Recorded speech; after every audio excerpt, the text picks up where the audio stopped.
Aqui embaixo eu já separei pra gente alguns materiais, só pra gente falar bem pouquinho, bem breve, não se preocupem, mas é importante pra gente conceituar e posteriormente a gente cair mão na massa.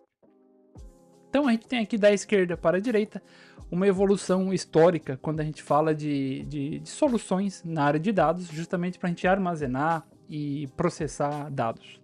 Então a gente começou lá nos anos 80 com o Data Warehouse, que é uma tecnologia já consolidada e que ela atende muito bem um caso de uso, que é o quê? Quando a gente tem as nossas fontes de dados como dados estruturados, que é o que está aqui na esquerda. Então eu vou dar um zoom aqui até para facilitar. Então, quando a gente trabalha com Data Warehouse, tudo certo. Não é porque é uma solução lá que começou nos anos 80 que hoje significa que ela está defasada ou é velha. Quer dizer que ela atende muito bem a um caso de uso. Porém, com o tempo, pessoal, a gente acabou chegando nesse cenário aqui do meio, ó, que é o Data Lake. O que acontece? A gente saiu lá de ter as informações apenas em um banco de dados e agora a gente começa a ter dados semi-estruturados e não estruturados totalmente. Então a gente tem ali como exemplo, né?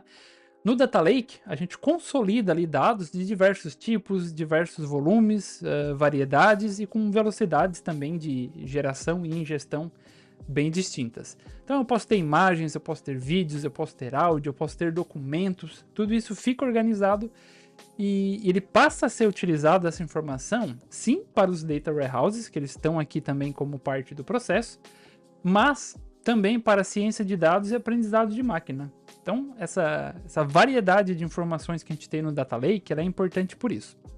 E o Data Lake veio resolver esses problemas, principalmente quando a gente fala de escalabilidade e de volumes massivos de dados. Perfeito. Então, o Data Warehouse, pessoal, ele era muito mais estruturado, vou dizer assim, ele era mais controlado, de certo modo, e o Data Lake já era muito mais permissivo. E aí a gente acabou tendo um problema, que era justamente como controlar, como realizar alguns tipos de operações.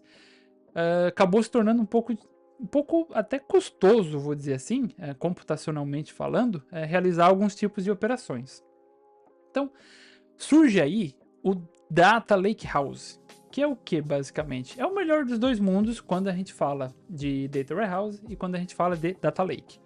Então, ainda assim, eu tenho a minha escalabilidade, eu consigo trabalhar com volumes massivos de dados que eu tenho no Data Lake, mas ele tem uma camada aqui que ele chama de metadados e de governança, para trazer um pouco mais de controle em cima desses dados que eu tenho na nossa nuvem, talvez, no nosso S3, que é lá no nosso armazenamento de objetos.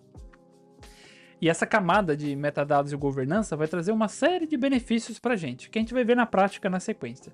Então, o importante aqui, pessoal, é entender o quê? Que existe uma evolução histórica, não necessariamente aqui significa bom ou ruim, mas, de novo, dependendo do seu contexto, uma dessas soluções pode ser a ideal. E a gente vai estudar aqui, justamente, o Lakehouse, que é onde se encaixa o uso de Delta, para a gente fornecer um ambiente escalável, um ambiente robusto, e principalmente também que a gente tenha alguns controles ali e algumas funcionalidades que são importantes.